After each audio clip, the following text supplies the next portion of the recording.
Shalom. Puji syukur karena Tuhan kita berjumpa lagi. Saya ucapkan selamat Paskah. Biarlah anugerah Tuhan, karunia-Nya itu yang menyelamatkan kita, seperti yang kita nyanyikan tadi ya. Bapak Ibu saudara kasih Tuhan, kita sudah beberapa kali ya menjalani Paskah ini tanpa kita ibadah di Jumatnya ya. Mungkin beberapa masih ingat dengan yang sudah saya sampaikan sebelumnya ya. Tapi mungkin yang adik-adik yang masih kecil-kecil sudah dewasa ini baru baptis, perlu saya ingatkan lagi ya, bahwa perayaan Jumat Agung dan Paskah itu ada perayaan versi Romawi. Kalau versinya Yahudi itu yang ada Paskah dan roti tak beragi. Itu poin pertama. Yang kedua, Paskah itu dikatakan Tuhan Yesus bangkit pada hari yang ketiga. Tetapi kalau matinya Jumat, Sabtu itu hari pertama, Minggu itu hari kedua. Dikatakan jelas, ada ayat yang jelas menulis bahwa Yesus akan ada di alam maut selama 3 hari 3 malam. Yang ketiga, yang keempat lagi kita sudah pernah pelajari bahwa Paskah itu adalah Sabat besar. Dan di dalam tradisi orang Yahudi, Sabat besar itu 2 hari, bukan sehari. Karena itu kita sudah pernah pelajari dulu bahwa kalau Yesus bangkit di Minggu pagi, harusnya matinya di hari Kamis. Dan yang kelima, selalu saya cek dengan kalender Yahudi. Ya memang sering gak cocok, karena memang kita pakai kalender Romawi juga, yaitu Gregorian, kalender Masehi. Jadi kadang-kadang cocok, kadang-kadang meleset. Kita memang orang Indonesia ini yang Kristen ya, terutama ya, agak-agak sungkannya besar. Padahal kalau teman-teman kita yang Muslim, dia nggak mau menentukan hari rayanya ya melalui kalendernya dia, kalender Hijriah.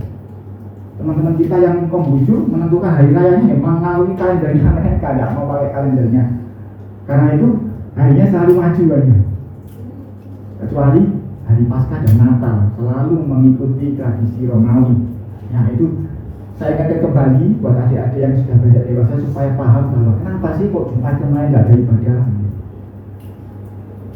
Karena sebetulnya Jumat Agung itu ya ada di Alkitab, yang ada Paskah dan Hari Raya Roti Tak Beragi. Sekarang saya kasih sebuah alasan lagi. Kita akan buka Yohanes 16 ayat 16. Yohanes 16 ayat 16. Jadi bukan saya males ya, nggak mau pada Jumat ya. Tetapi gereja-gereja yang ada pun ya tidak apa-apa ibadah. Setiap hari pun boleh kok ibadah. Cuman saya tidak mau supaya gereja kita ini tidak beribadahnya karena tradisi. Tapi benar-benar ibadah itu seperti yang banyak dijelaskan oleh saya maupun Pak Abed, itu rasa syukur kita kepada Tuhan. Jadi bukan hanya karena wajib ini hari besar, tanggal merah. Tidak, Bapak Ibu ya. Saya kemarin juga ditutup polisi dari Polsek. Pak, Jumat di mana? Kita tidak ada ibadah Pak, hari Minggu langsung. Kita buka Yohanes 16 ayat 16. Tinggal sesaat saja dan kamu tidak melihat aku lagi. Dan tinggal sesaat saja pula dan kamu akan melihat aku. Ini Yesus ngomong kepada murid-muridnya. 17. Mendengar itu beberapa dari muridnya berkata seorang kepada yang lain, apakah artinya ia berkata kepada kita tinggal sesaat saja dan kamu tidak melihat aku, dan tinggal sesaat saja pula dan kamu akan melihat aku, dan aku pergi kepada Bapa. 18. Maka kata mereka, apakah artinya ia berkata tinggal sesaat saja, kita tidak tahu apa maksudnya. Ini adalah perkataan Yesus pada murid-muridnya sebelum peristiwa Taman Getsemani. Yesus sudah memberikan kode-kode kepada muridnya bahwa nanti sesaat lagi aku tidak ada, tetapi sesaat lagi aku akan ada lagi.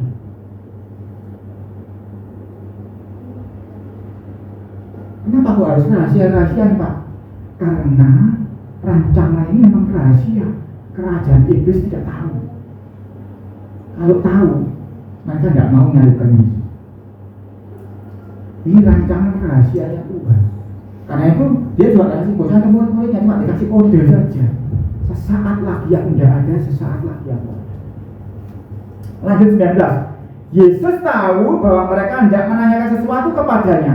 Lalu ia berkata kepada mereka, adakah kamu membicarakan seorang dengan yang lain apa yang dikatakan tadi, yaitu tinggal sesaat saja dan kamu tidak melihat aku, dan tinggal sesaat saja pula dan kamu akan melihat aku. Bapak Ibu Saudara kasih Tuhan, saat ini waktu kita baca kita langsung tahu kan apa artinya. Karena kita tahu setelah Yesus mati maka hari ketiga dia akan bangkit. Tapi waktu itu murid-muridnya nggak tahu peristiwa penyaliban ini. Itu top secret kalau saya anggap. Iblis kecolongan rancangan Tuhan yang satu ini. Lihai sekali rancangan Tuhan. Seakan-akan dia kalah kan, dia disalib, pada saat itu dia menang. Tapi kita seringkali anak Tuhan nggak ngiru. Seringkali kita mencak-mencak ketika dia akan disalib. Nggak tahu bahwa kalau kita rela, habis itu akan terjadi kebangkitan.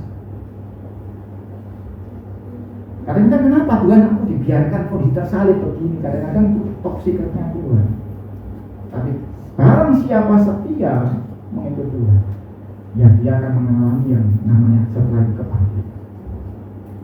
Ya dong, kalau Anda nggak disalib apa akan bangkit? Nggak perlu loh. Ayat 20. Aku berkata kepadamu, sesungguhnya kamu akan menangis dan meratap, tetapi dunia akan bergembira. Kamu akan berduka cita, tetapi duka citamu akan berubah menjadi sukacita.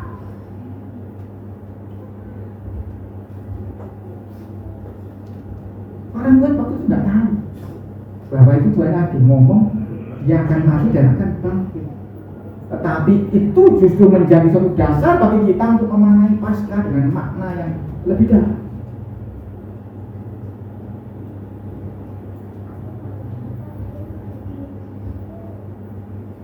Yesus ngomong, ini yang ngomong gak Yesus ya, kamu akan menangis dan meratap. Dunia bergembira waktu itu. Dunia ini ya bisa termasuk iblis di dalamnya. Kamu akan berduka cita. Kamu ini ngomong kepada murid-muridnya. Karena apa? Mereka tidak tahu. Kalau kita sudah tahu. Karena itu Yesus ngomong kepada muridnya, kamu akan berduka cita, tetapi ada tetapinya, duka citamu akan berubah menjadi sukacita. Jadi Paskah itu bicara mengenai sukacita yang dianugerahkan Tuhan. Pada saat orang-orang Israel itu menyembelih domba Paskah, tidak ada yang sambil berkesmili, tidak ada. Karena dia tahu kalau tidak disembelih domba ini, mereka tidak akan melewati maut yang disediakan. Malaikat maut melewati Mesir waktu itu. Tetapi banyak orang-orang percaya saat ini itu salah memaknai Paskah sehingga aduh ini Jumat, waktunya Yesus mati, aku tak bersedia. Bahkan beberapa umat di Filipina itu sampai ada yang rela juga disalibkan saat itu diarak seperti Yesus. Ikut merasakan katanya kesedihannya Tuhan Yesus. Dan ngapain? Darah Yesus kudus darahmu. Gak tahu.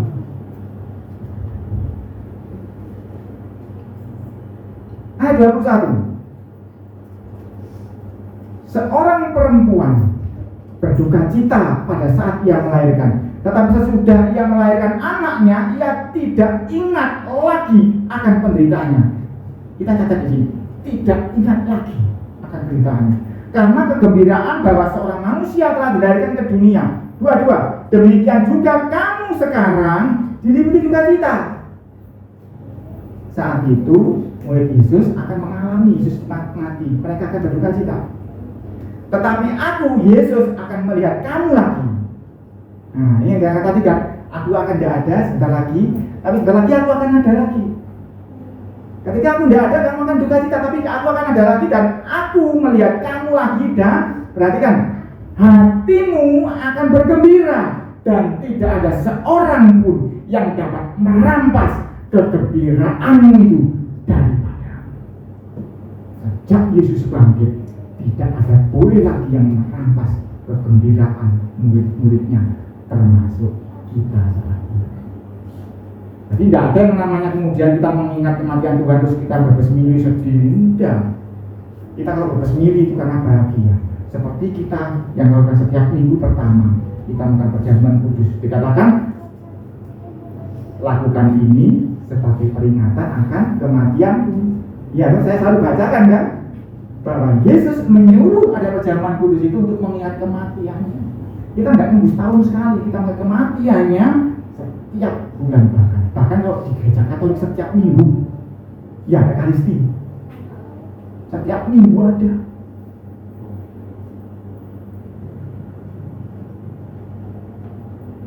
Karena mengingat kematian Tuhan itu bahkan harusnya setiap hari kita mengingat. Tetapi kita mengingatnya seperti lagu kita tadi itu, mengingatnya dengan sukacita. Loh Pak, senang Yesus disalib tuh. Kita tidak mengalami sedihnya waktu itu. Beda dengan murid-murid waktu itu mengalami sedih. Kalau kita baca pendapatnya Rasul Paulus di 1 Korintus 15:17. Dan jika Kristus tidak dibangkitkan, maka sia-sialah kepercayaan kamu, dan kamu masih hidup dalam dosamu. Rasul Paulus ini sama seperti kita. Rasul Paulus tidak pernah mengalami duka cita waktu Yesus mati. Tidak pernah.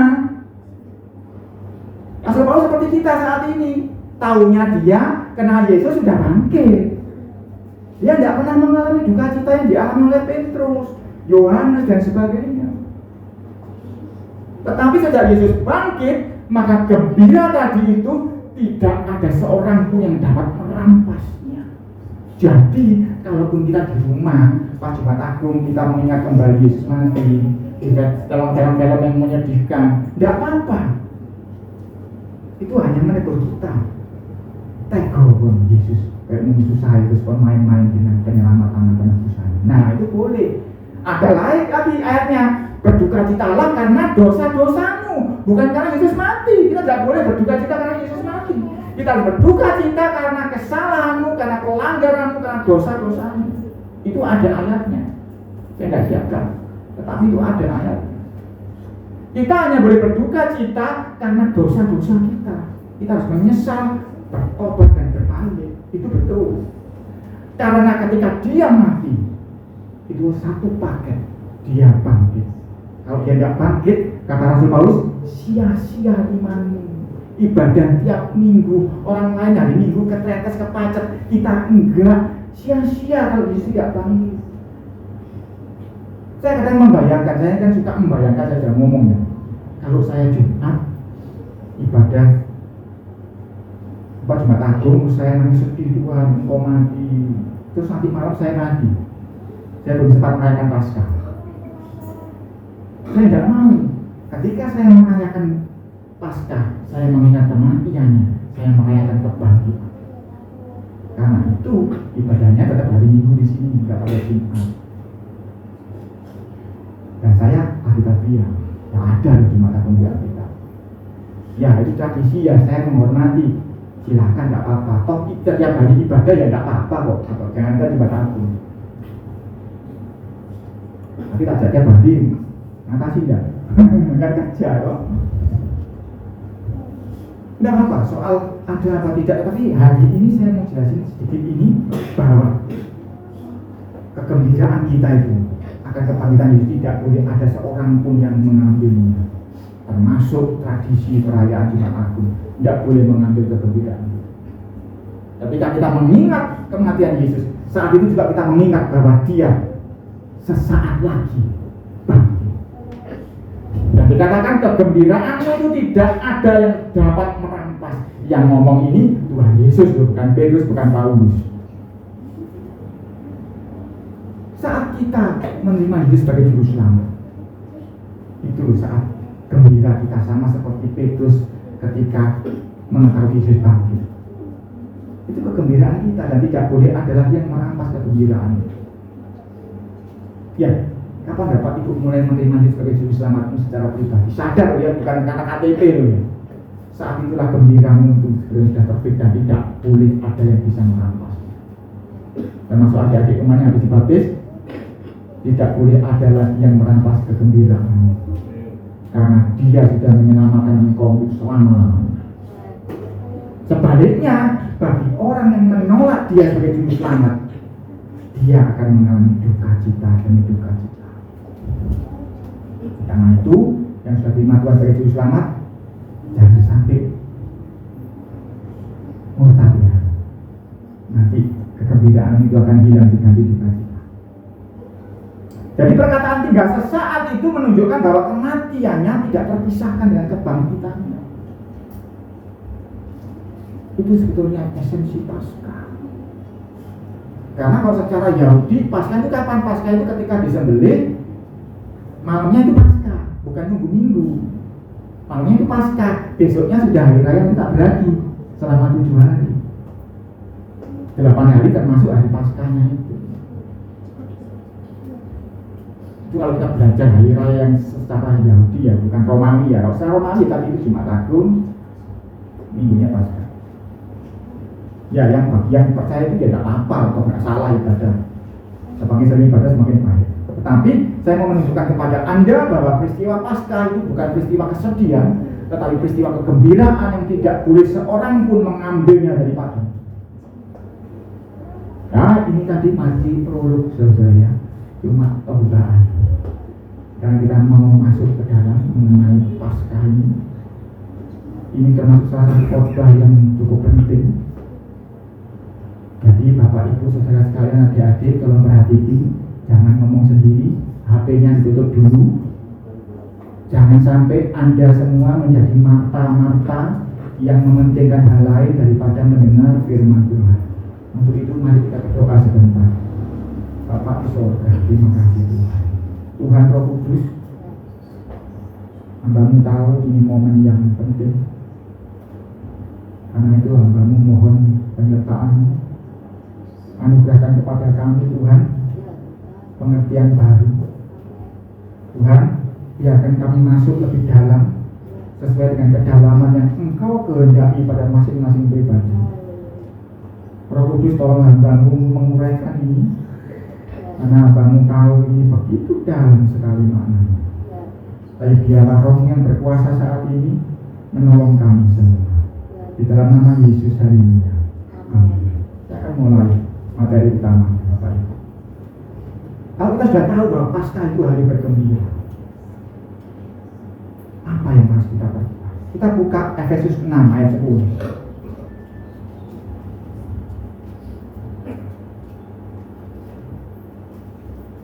Jadi semua perhatiin ya, nanti main lagi game bisa setelah ini.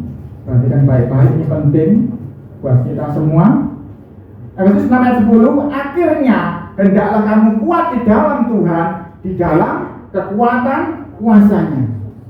Hendaklah berarti disuruh ya, dikongkon, diperintahkan. Hendaklah kamu kuat. Yang lemah harus berkata kuat.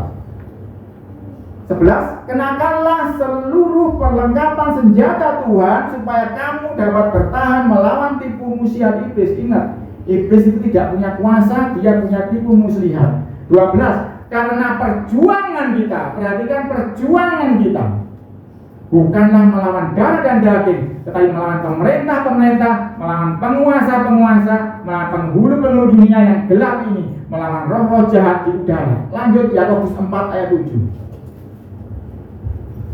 Yakobus 4 ayat 7. Saya bacakan untuk mempersingkat waktu karena masih banyak ini materinya.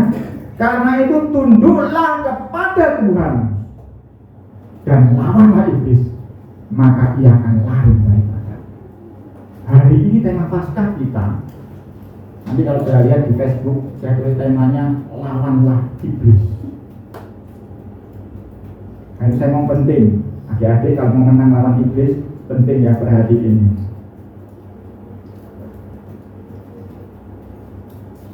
Kalau masih kecil, Anda bisa menang lawan iblis.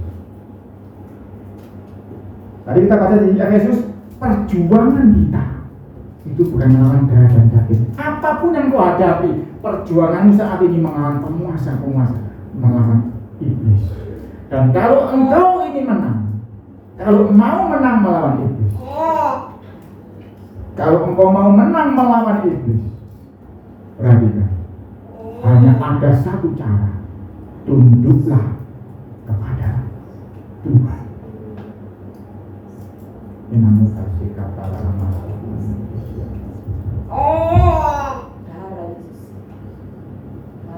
Kalau engkau mau menang melawan iblis, hanya ada satu cara, tunduk kepada Tuhan.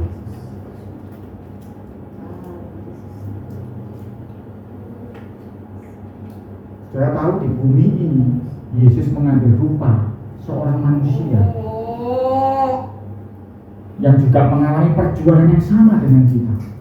Karena dia mengambil rupa seorang manusia yang hina, dia juga mengalami perjuangan yang sama, yaitu perjuangan melawan iblis. Jadi misi kita semua itu melawan iblis. Perhatikan tadi, hanya ada satu cara, tunduk kepada Tuhan. Apa yang terjadi saat Paskah itu? Jangankan Paskah, kalau kita flashback ke belakang, ketika Yesus dicobai iblis di padang gurun, perhatikan apa yang Yesus lakukan untuk mengalahkan iblis. Yang pertama, bikin batu itu jadi roti. Yesus ngomong, manusia hidup bukan dari hanya roti saja, tetapi dari setiap firman. Artinya Tuhan sedang menunjukkan dirinya pada firman Tuhan. Yang kedua, jatuhkan dirimu, nanti Tuhan yang menggendong. Perhatikan, jangan cobai Tuhan, sebab engkau tidak boleh mencobai, yang boleh engkau hanya tunduk kepada Tuhan. Dan terakhir, ketika disuruh menyembah, engkau hanya boleh menyembah Tuhan. Jadi jawaban Yesus semuanya adalah jawaban yang dirinya menundukkan diri kepada Tuhan. Lalu apa yang terjadi? Iblis enak dari sini. Begitu pula ketika di Taman Getsemani, ketika Yesus ngomong, Tuhan kalau boleh cawan ini lalu daripadamu, tetapi jangan karena kehendak. Kita baca saja Matius 26 ayat 29. Maka ia maju sedikit, Yesus maju sedikit, lalu sujud dan berdoa, katanya, ya Bapakku, jikalau sekiranya mungkin biarlah cawan ini lalu daripadamu, tetapi janganlah seperti yang aku kehendaki. Perhatikan, jangan yang aku kehendaki, melainkan seperti yang engkau kehendaki. Ini adalah penundukan diri kepada Tuhan, pada Bapa. Jadi saat di Taman Getsemani pun Yesus menang karena dia menundukkan diri kepada Tuhan. Masih ingat yang pernah kita pelajari? Tuhan itu apa? Kasih. Bapa itu kasih. Ketika kita menundukkan diri kepada Bapa, kita sedang menundukkan diri kepada kasih. Kita baca Yohanes 15 ayat 9.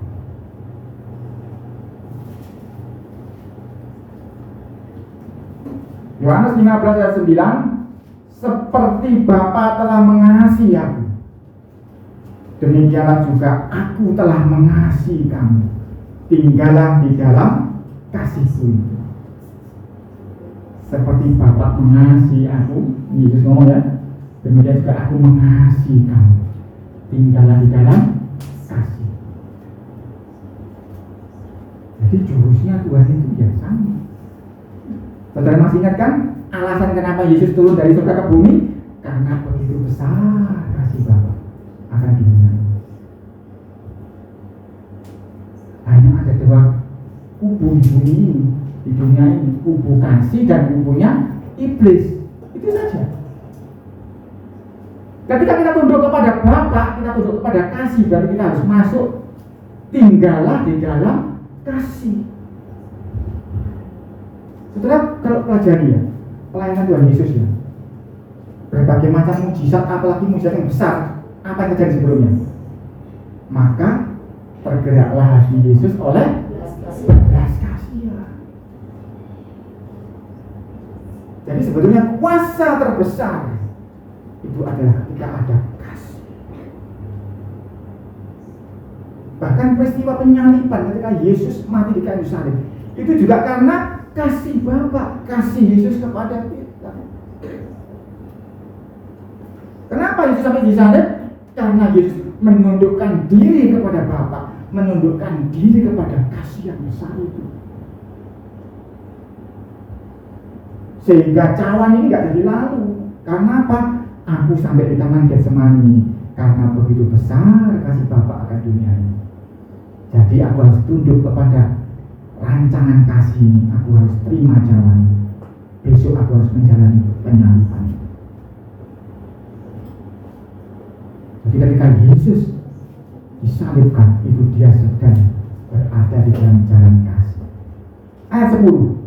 Jikalau kamu menuruti perintahku, kamu akan tinggal di dalam kasihku, seperti aku menuruti perintah Bapakku dan tinggal di dalam kasihnya. Nurut itu apa? Tunduk. Jadi yang namanya tunduk, kalau Anda mau melawan iblis, kepingin menang melawan iblis, tidak ada cara lain, engkau harus tunduk kepada Tuhan. Ketika engkau tunduk kepada Tuhan, engkau harus mengikuti perintah Tuhan. Ketika engkau mengikuti perintah Tuhan, engkau otomatis tinggal di dalam kasih-Nya.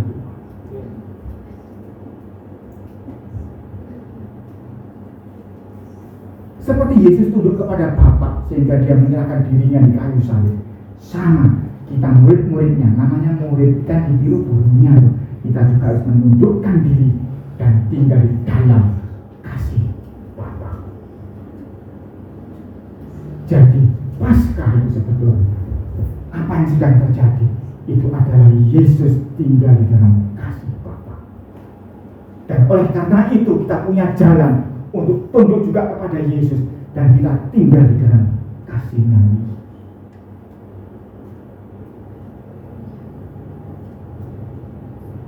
Ketika Yesus menggenapi kasih itu, maka tirai di bait itu dikebelah, turunlah penebusan dosa itu yang sempurna. Siapa yang tahu? Iblis yang tahu. Ayat 11. Semuanya itu kukatakan kepadamu supaya sukacitaku ada di dalam kamu dan sukacitamu menjadi penuh. Sukacitamu loh penuh. Jangan lagi loh ya. Kalau ada yang merayakan Jumat Agung dengan sedih, jangan ada loh. Engkau harus merayakannya seperti kita berjalan kudus ini. Yo sedih sebetulnya secara daging ya, Tuhan Yesus begitu menderita. Tetapi itu menjadi jalan supaya kita sukacita kita menjadi penuh. Kalau engkau bersedih dikatakan bersedihlah karena pelanggaran, karena dosa. Bertobatlah. Ada ayat itu, saya lupa namanya.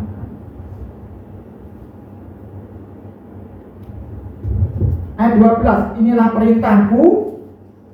Perintah apa Pak yang harus ditunduki? Yaitu supaya kamu saling mengasihi seperti aku telah mengasihi kamu. Seperti Yesus menyerahkan dirinya di kayu salib mengasihi kita, begitu pula kita harus saling mengasihi. Ketika kita saling mengasihi, berarti kita sedang dalam posisi tunduk kepada Tuhan. Saat itu lawan itu dia akan lari daripada. 13. Tidak ada kasih yang lebih besar daripada kasih seorang yang memberikan nyawanya untuk sahabat-sahabatnya. 14. Kamu adalah sahabatku jikalau kamu berbuat apa yang kuperintahkan kepadamu. 15. Aku tidak menyebut kamu lagi hamba, sebab hamba tidak tahu apa yang diperbuat oleh tuannya. Tetapi aku menyebut kamu sahabat, karena perhatikan aku telah memberitahukan kepada kamu segala sesuatu yang telah kudengar dari Bapa. Yesus ngomong soal apa sih tadi itu? Soal kasih. Ternyata kasih itu adalah segala sesuatu yang aku dengar dari Bapa.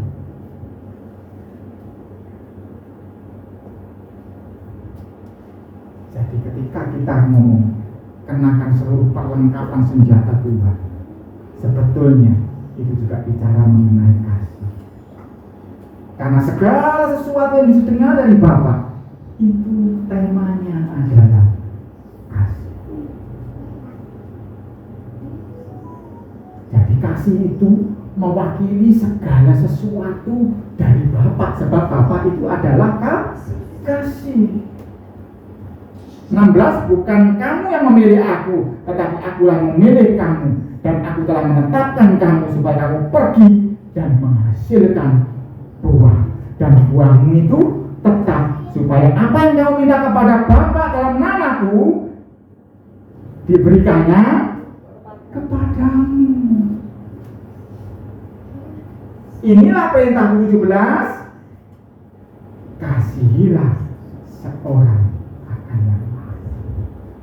Ingat kemarin Pak Abed menyampaikan warna itu langsung bilang toh, tapi awalnya kasih dan semuanya itu ya warnanya ya kasih. Jadi sebetulnya segenap kekuatan Bapa itu adalah kasih. Saya sharing sedikit ya soal Pak Abed dulu itu. Pak Abed itu secara roh ya, dulu itu dianugerahi baju sirah peperangan. Dengan otoritas itu dia mengusir setan, gak pernah ada takutnya udah. Tanya Pak Abed, gak setan itu diuber sama dia kayak Ustaz itu. Tapi karena sesuatu kejadian terpaksa jubah itu harus diangkat daripadanya, tetapi dia tidak diganti telanjang, dia diganti dengan jubah kain lenan. Kalau saudara pelajari di Wahyu, ketika Yesus memimpin murid-muridnya mempelainya perang di peperangan terakhir, saudara baca baik-baik, para pasukannya itu, yaitu kita semua nanti pasukannya Yesus, tidak mengenakan baju sirah, tapi mengenakan baju kain lenan. Jadi katakan ya, teman dijaga Pak Abed, kain lenan itu perbuatan-perbuatan kita. Perbuatan apa? Ya kasih. Saya waktu itu ngomong kepada saya untuk menyampaikan pada Pak Abed, engkau tidak boleh pakai cara yang lama, caramu baru sebab jubahmu baru. Kalau dulu Pak Abed mengusir setan dengan otoritas baju sirah itu yang warnanya ungu keemasan itu. Habis ini Pak Abed akan dipakai Tuhan berjalan di dalam tergerak oleh belas kasihan, tergerak oleh belas kasihan. Pada saat itu kuasa setan akan runtuh di hadapan Tuhan. Dan itu berlaku tidak cuma untuk dia, kepada semua yang mendengar hari. Ketika engkau mengenakan jubah kasih itu, engkau bertindak dengan kasih, saling mengasihi. Pada saat itu engkau punya kuasa mengusir kuasa iblis. Sehingga dikatakan seperti ayat 16 itu, supaya apa yang kamu minta kepada Bapa dalam nama Yesus diberikannya kepada.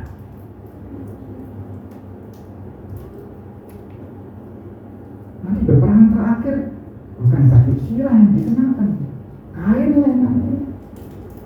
Itu yang dipakai kuasa Yesus ketika dia berjalan di atas muka bumi 33,5 tahun dia hidup. Dia mengenakan kuasa dari lemah lembut dan kerendahan hati, dari kasih Bapa. Dari apa tadi katanya? Segala sesuatu yang aku dengar dari Bapa, ya kasih itu. Ketika Yesus berjalan di dalam kasih ini, segenap otoritas Bapa menyertai dia. Pernah dengar Yesus memanggil malaikat? Pernah? Dia tidak perlu, karena yang menyertai dia otoritas Bapa yang di surga, yaitu belas kasihan Bapa. Anda pahami, saya tadi sudah berdoa supaya masing-masing diberikan kedalaman sesuai dengan yang Roh Kudus kehendaki. Karena sangat dalam. Ketika Anda berjalan di dalam kuasa kasih, engkau sedang berada dengan otoritas Tuhan. Jangankan engkau ngomong musik, engkau berjalan saja akan ada iblis yang memimpin sudah. Masih ingat ketika Yesus di Gerasa, Orang gila itu langsung menyembah. Ngapain kamu ke sini? Karena dia, orang Jawa sudah melihat yoninya. Ya, orang Jawa namanya yoni gitu ya. Tetapi dia sedang membawa hadirat Tuhan. Karena Yesus ada di dalam kasih Bapa. Ketika kita di dalam kasih Yesus, kita di dalam kasih Bapa. Powernya itu juga menyertai kita. Kita akan mengambil sebuah contoh apa yang harus kita lakukan. Detailnya nanti tugasnya Pak Abed ya, dia sudah berjanji tahun ini membahas ublek soal kasih. Puji Tuhan, sesuai dengan rancangan Tuhan. Saya tidak ngomong sama dia, tetapi itu sudah masuk di dalam agendanya Tuhan. Dia sudah tahu, dikasih tahu Tuhan untuk membahas tahun ini kasih. Karena ini segenap power Tuhan itu ada di sini. Karena itu hari ini saya bukakan pengertian ini supaya saudara paham. Ketika Pak Abed menyampaikan kasih nanti tiap minggu, perhatikan baik-baik, sebab itu adalah kesempatanmu untuk menang melawan iblis. Kita akan baca satu contoh dari Tuhan Yesus. Yohanes 1 ayat 35. Nanti detailnya Pak Abed yang bahas ya selama setahun ini ya. Yohanes 1:35. Pada keesokan harinya Yohanes berdiri di situ pula dengan 2 orang muridnya. Ini Yohanes Baptis berdiri dengan 2 orang muridnya. Yohanes 1 ayat 35. Ayat 36. Dan ketika ia melihat Yesus lewat, ia berkata, lihatlah anak domba Tuhan. 37. Kedua murid itu mendengar apa yang dikatakannya itu, lalu mereka pergi mengikut Yesus. Loh, 2 orang ini muridnya Yohanes Baptis. Begitu dia ngomong itu anak domba, langsung ditinggal gurunya, pindah guru, nyebrang dari muridnya Yesus. Ayat 38. Tetapi Yesus noleh. Ia melihat bahwa mereka mengikuti dia, lalu berkata kepada mereka, apakah yang kamu cari? Nah, sekarang ini Yesus yang ngomong. Ada kan ikut Yesus saat ini tuh? Yesus kan ngomong, apa yang kamu cari?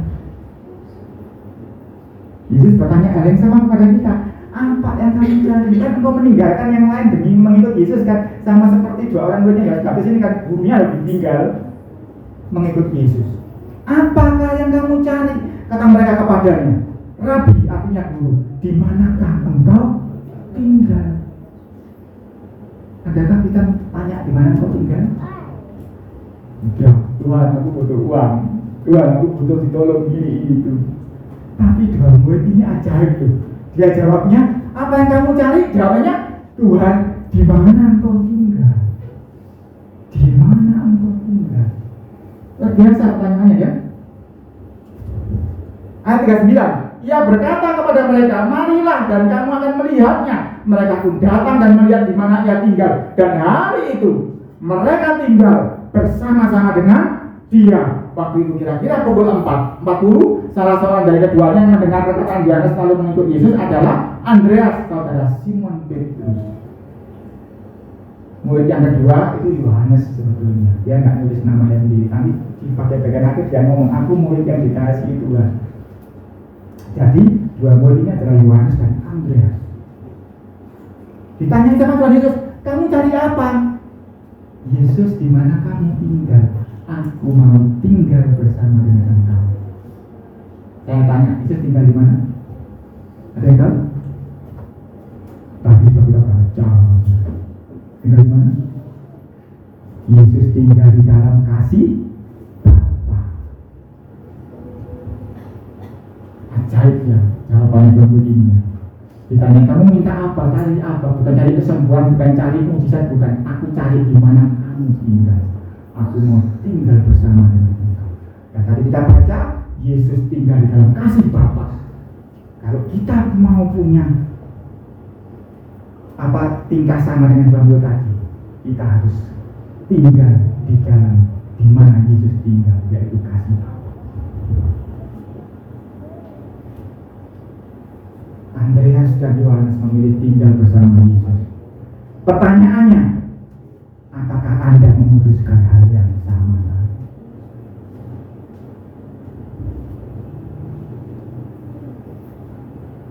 Gimana sih tinggal dengan Yesus itu? Kita baca Matius 11 ayat 28. Kira-kira seperti inilah yang terjadi ketika kita tinggal bersama Yesus. 28. Matius 11:28. Marilah kepadaku semua yang letih lesu dan berbeban berat, aku akan memberi kelegaan kepadamu. Ini ayat hafalan kita toh. 29. Pikulah buk yang kupasang dan belajarlah padaku, karena aku lemah lembut dan rendah hati, dan jiwamu akan mendapat ketenangan. Sebab buk yang kupasang itu enak dan bebanku pun ringan. Yesus itu kan kasih toh. Yesus itu kan ya Bapa sendiri toh. Yesus itu kan kasih. Dia memperlakukan setiap tamunya, setiap orang yang mau tinggal dengan dia dengan kasih, sehingga yang datang kepadanya mendapatkan apa tadi? Kelegaan. Yang bebannya berat diganti beban yang ringan. Saya mau tanya kepada Anda nih, setiap orang yang ketemu Anda kira-kira lega enggak? Atau stres? Setiap orang yang ketemu Anda yang tadinya bebannya berat, apa tambah bongkok, tambah beban, tambah berat, tambah berat, ataukah jadi ringan? Ini mengenai buah roh yang namanya murah hati. Itu juga bagian dari kasih. Ketika Yesus ketemu dengan tamu yang tinggal dengan dia akan memberikan kelegaan. Bebanmu berat ya, tak ambil beban beratmu, tak ganti beban yang ringan. Dia mengenakan yang namanya kemurahan hati kepada setiap tamunya. Nah, kita ini kan muridnya Yesus. Kita nggak harus sama. Setiap orang yang bertemu dengan kita, yang bersinggungan dengan kita, harus merasa lega. Setiap orang yang berbeban berat, kita harus angkat bebannya jadi lebih ringan. Jangan ketemu kita jadi stres. Itu bukan kasih Bapa, itu bukan kasih Yesus. Nggak tahu itu kasih yang merek cap apa, saya nggak tahu. Karena kasih Yesus jelas setiap orang yang berinteraksi dengan dia akan mendapat kelegaan. Kalau kita mau tinggal di dalam kasih, kita harus membuat setiap orang yang bersentuhan dengan kita mengalami yang namanya kelegaan. Yang beban berat, kita bantu angkat bebannya supaya ringan bebannya. Ada lagu lama ya, yang sudah umur-umur pasti ingat. Ya harus makin bertambah, ku harus makin berkurang. Nama Yesus saja disembah, ku di tempat paling belakang. Bila Yesus ditinggikan dan salibnya diberitakan, pasti dia menarik semua orang datang kepadanya sekarang. Saudara mau gereja ini banyak? Ya, Anda harus bisa menjadi seperti Yesus, memberikan kelegaan kepada orang. Nanti dia akan tanya, Pak, Bu, gerejamu nang di sini? Aku tak melok sih. Karena ketemu dengan Anda lega, ketemu dengan Anda bebannya jadi ringan.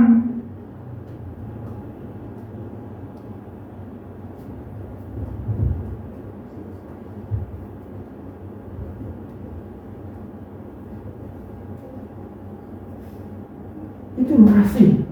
Kasih itu buahnya bisa Anda lihat, nggak usah nunggu lama-lama. Kalau engkau ngomong aku di dalam kasih, maka orang yang bersentuhan dengan kamu habis ketemu, habis ngomong-ngomong, dia akan lebih lega. Dia akan bersuka cita, dia akan bergembira, sebab engkau tidak mengenakan kuk seperti para ahli Taurat dan orang Farisi. Yesus ngomong, engkau mengenakan kuk yang engkau sendiri tidak bisa menanggungnya, tetapi engkau paksa orang lain menanggung beban itu. Tuhan Yesus ngomong begitu kepada orang Farisi. Karena apa? Itu bukan kasih Bapa. Kasih Bapa itu melepaskan, memotahkan rantai belenggu-belenggu dosa dan sebagainya.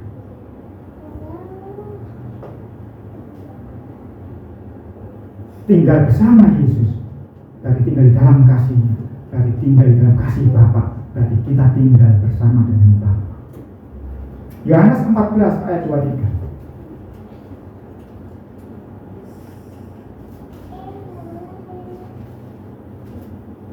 Yohanes 14:23. Jawab Yesus, jika seorang mengasihi aku, ia akan menuruti firman-Ku, dan Bapa-Ku akan mengasihi dia, dan kami, perhatikan kami loh ya, akan datang kepadanya dan diam bersama-sama dengan dia. Dahsyat. Engkau perlu panggil malaikat enggak kalau Bapak tinggal bersama? Engkau perlu tidak cari KKR, cari puasa, cari apa kalau Bapak tinggal bersama engkau. Tidak perlu lagi. Apakah kita perlu bertapa di gunung-gunung untuk cari kesaktian? Tidak perlu kalau Bapak ada bersama dengan kita.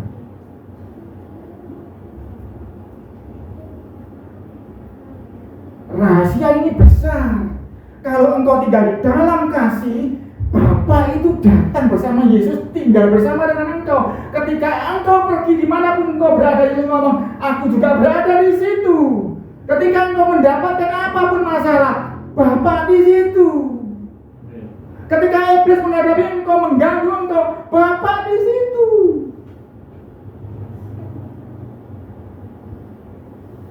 Jadi ketika kita tunduk kepada Tuhan, kita menjalani kasih-Nya, kita bisa melawan iblis dan iblis akan enyah daripada kita. Bahkan tadi bonusnya apa? Supaya apa yang kau minta kepada Bapa di dalam nama engkau menerimanya. Banyak kali kita nggak tahu bahwa sumbernya di sini. Kalau Bapa ada di situ, engkau mau bisa berbuat apa? Yesus ngomong, di luar aku, engkau tidak bisa berbuat apa-apa, termasuk mengusir iblis. Ketika engkau mengasihi itu Pak yang dimaksud kan jelas. Untuk tugas Pak Abel jelas detail itu. Tak kasih contoh aja sedikit ya. Kalau engkau seorang suami, kalau istrimu ketemu engkau, jangan istrimu jadi stres. Ya, suami-suami. Ojo istrimu bukan bisa stres. Sebab istrimu ketemu engkau harus lega. Istrimu harus apa tadi? Bebannya harus menjadi ringan. Istri ojo nampak suaminya loh ya. Sebab itu sama. Istri-istri ketika suamimu ketemu engkau, jangan bikin suamimu stres. Ya pesannya Pak, detailnya nggak bisa, saya akan detail di sini nggak habis masalah tiap orang nggak sama. Intinya begitu. Setiap kali suamimu ketemu engkau, bikin suamimu lega. Setiap istrimu ketemu engkau, bikin istrimu lega. Setiap kali anakmu ketemu engkau, bikin anakmu lega. Setiap kali orang tuamu ketemu engkau, ya anak-anak, bikin orang tuamu lega. Sopo sih suruh belajar sih, musik ngegame sih. Kan ngapain mamain, jeprak rambutnya. Jangan. Kalau engkau tinggal di dalam kasih Bapak, engkau harus bikin orang tuamu lega, anak-anak. Sebab setelah itu, engkau tidak di dalam kasih Bapak, engkau bisa melawan iblis. Anak-anak ini banyak loh masalahnya. Orang tua mereka nggak tahu. Tetapi anak-anak ini juga punya kuasa melawan iblis, mengusir iblis. Kalau engkau tinggal di dalam Bapak, tinggal di dalam kasih Bapak, bikin orang tuamu lega, bikin orang tuamu banyak ringan. Terus sapuan, itu kan beban toh, bawa ringan kan, bawa sapuan. Ya toh, ringankan bebannya. Kita kasih contoh sedikit ya, saya nggak nyombong tapi contoh sedikit ya, pengalaman saya. Saya dulu kalau diajak papi mami saya kemana-mana, ya ini. Aku tahu aku makannya di kecap, di kerupuk, kok masuk aku ngegelem. Bahkan ketika dapat makanan gitu, saudara berenam kan, makan koyokan gitu, saya langsung bisa mulai masuk gak kalian makan langsung, karena saya paham. Aduh, hari ini makan apa pilih sesuai. Sampai orang tua saya kalau maksa ya, saya diajak pergi sendirian. Kita kan, ya kan aja, beda. Tapi maminya, namanya ibu ya, cerdik ya. Tahu kelemahan saya dibawa Wijaya, saya tahu di Jansen itu namanya Wijaya, itu sudah kebakaran. Saya dibawa sebuah toko kue, itu ada sebuah kue yang namanya panekku. Kalau saya ditawari itu saya baru manduk. Jadi kalau orang tua saya lagi punya uang, saya diajak ke sana, saya baru manduk, yang lain itu enggak.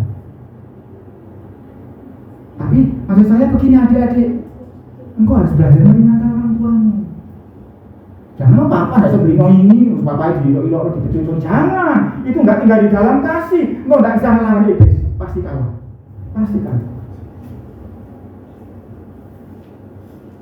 Tapi kalau engkau tinggal di dalam kasih anak-anak ya, bikin orang tua lega, orang tua bikin anakmu lega. Suami bikin istrimu lega, istri bikin suamimu lega, tetanggamu pun bikin lega, atasanmu pun bikin lega. Pokoknya setiap orang yang berinteraksi dengan kamu harus seperti kita ketemu Tuhan Yesus, mendapat kelegaan. Detailnya Pak Abel yang jelaskan selama tahunnya. Tapi kira-kira seperti itu yang harus terjadi. Karena itu tadi kita ulangi ya, yang tadi kita baca Yohanes 15:17 ya. Inilah perintahku kepadamu, kasihilah seorang akan yang lain. Banyak kali kita menganggap ini beban, padahal ini adalah rahasia kita menang melawan iblis. Ketika kita saling mengasihi, kita tunduk di dalam Dia, maka kita melawan iblis. Iblis akan pergi. Iblis itu bentuknya apa? Macam-macam. Ya bisa sakit penyakit, ya duit kurang, ya macam-macam lah masalah itu. Itu pekerjaan iblis. Anda bisa usir dari hidupmu, tapi ingat, engkau harus tunduk kepada Dia.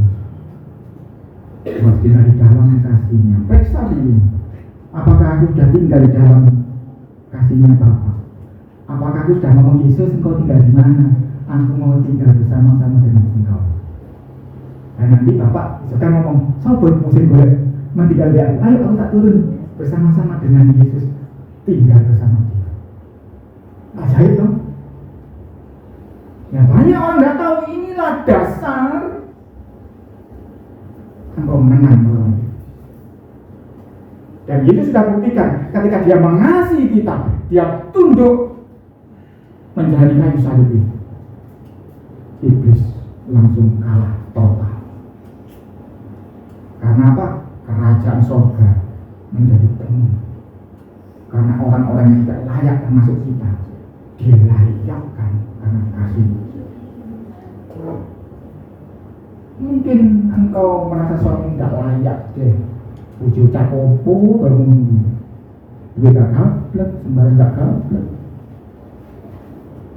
Tapi kalau engkau ingat ini, engkau harus tahu lawanmu bukan darah dan daging, lawanmu bukan suamimu, tapi penguasa udara yang sedang menghalangi suamimu untuk diberkati. Engkau harus sebagai istri penolong, engkau harus mulai mengasihi suami, bikin dia lega, bikin Bapak datang kepadamu, dan engkau punya kuasa untuk mengusir iblis.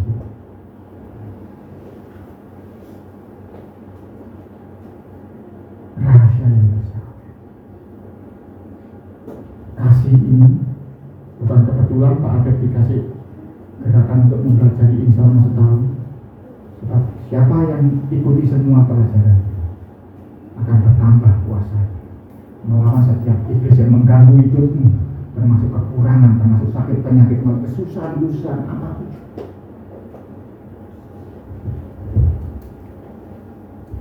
Paskah itu puncak teladan Yesus untuk kita saling mengasihi. Mengasihi itu artinya melawan iblis. Mengasihi itu membuat iblis lari. Iya loh, iblis itu kalau suami dan istri ketemu itu dia ngadu-ngadu loh. Tapi suami istri gegeran loh. Tapi ketika Anda saling mengasihi, iblis aku gak lari, isin, rancangannya gagal total. Begitu pula engkau dengan anakmu, engkau dengan temanmu, engkau dengan saudaramu, segala perkara. Setiap kali kau mengenakan jubah kasih ini, engkau punya kuasa yang maha besar dari Tuhan. Setiap orang yang menerima firman ini, mari kita tunduk dalam doa. Sering media masih kasih ya karena masih kawan. Tuhan, terima kasih Tuhan. Isi hatimu sudah apa sampaikan. Roh Kudus, tolonglah kami untuk menjadi pelaku firman. Sebab kami ini debu tanah. Kebaikan kami ini gampang hilang. Tetapi kalau kami senantiasa tinggal bersamamu Tuhan, kami melekat pada pokok anggur yang benar itu Tuhan, maka kami akan mendapatkan kekuatan baru. Tuhan, kami ucap syukur Kau sudah mati di kayu salib, bukti kasih-Mu yang besar pada kami. Dan oleh karena itu kami mendapatkan kegembiraan yang tidak seorang pun bisa mengambilnya.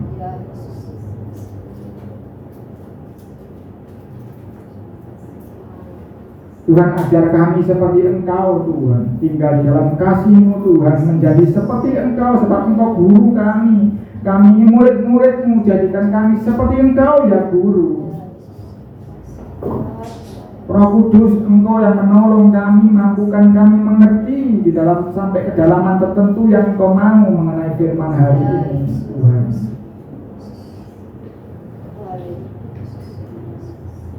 Ya Bapa, kami sadar bahwa kuasa yang dahsyat itu sebetulnya ada di tangan kami, Tuhan, yaitu kasih yang besar ini, Tuhan.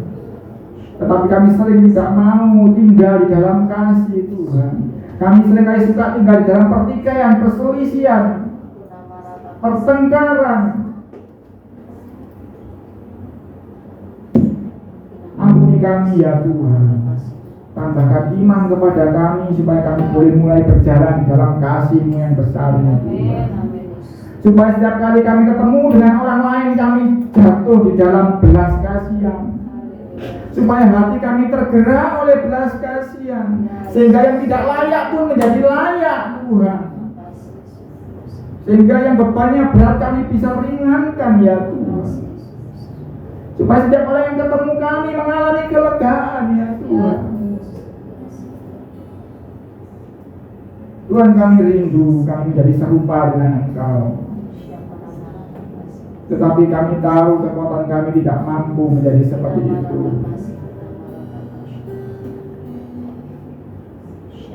Tetapi kalau Engkau sudah berfirman, berarti firman ini tidak akan berhenti sampai di sini. Dia akan terus bekerja di antara kami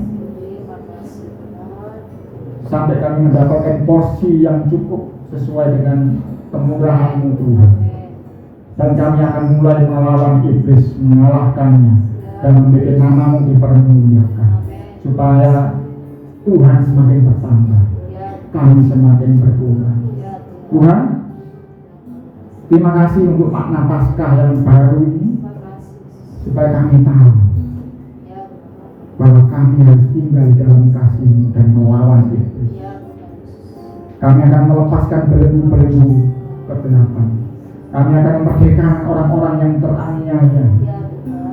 Karena kami ini murid-murid-Mu, kami ini pasukan yang nanti akan Kau ajak berperang di akhir zaman, mengenakan kain lenang itu. Ajar kami berjalan dalam kuasa-Mu saat ini ya Pak. Ini dia mengatasi katur. Turunlah pengurapan baru atas Engkau semua. Biar Engkau dimampukan untuk tinggal bersama dengan Yesus. Terima kasih Tuhan. Di dalam nama Yesus kami alaskan doa syukur kami. Haleluya. Amin. Tuhan Yesus memberkati.